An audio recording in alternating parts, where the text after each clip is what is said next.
This isn't about them anymore, is it? It stopped being about them the moment you realized your sight wasn't meant to track their failures. It was meant to architect your transcendence. Every ending you saw taught you what not to become. Every downfall you witnessed showed you which foundations were weak. Every collapse you predicted mapped out the blueprint for something unbreakable. You're not building your life anymore. You're building your timeline. Carefully, deliberately, with the precision of someone who's seen 1,000 futures fail. You know which choices lead to dead ends because you've watched others drive down those roads. You know which people are poison because you've seen their patterns play out in everyone they touch. You know which dreams are mirages because you've watched them evaporate. This is why you move so deliberately now, why you take your time, why you don't rush toward anything or anyone. Because you're not just making decisions for today. You're making decisions for futures only you can see.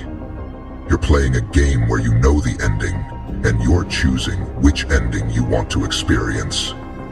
The people watching you think you're lucky, think you have some special advantage, think maybe you know something they don't. They're right about that last part.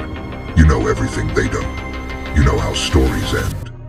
You know how patterns complete. You know how karma circles back. You know how the universe balances its books, and you've seen their names in the debit column. Something else is happening now, isn't it? You're not the only one anymore.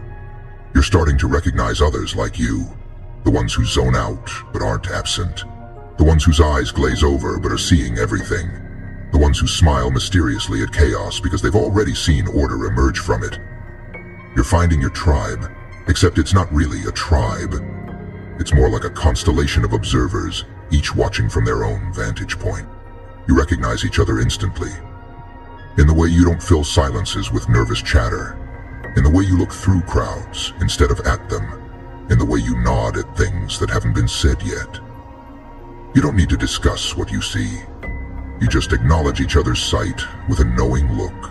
A subtle recognition that says, you see it too, don't you? These connections are different. Deeper. Because you're not bonding over shared experiences.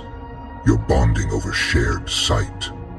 You're not talking about what happened, you're acknowledging what's happening, what will happen, what's already happened in timelines that haven't solidified yet. You're having conversations in multiple dimensions simultaneously. And together, your sight multiplies. What you could see alone becomes clearer when confirmed by another seer. The patterns you tracked individually become maps when overlaid with their observation.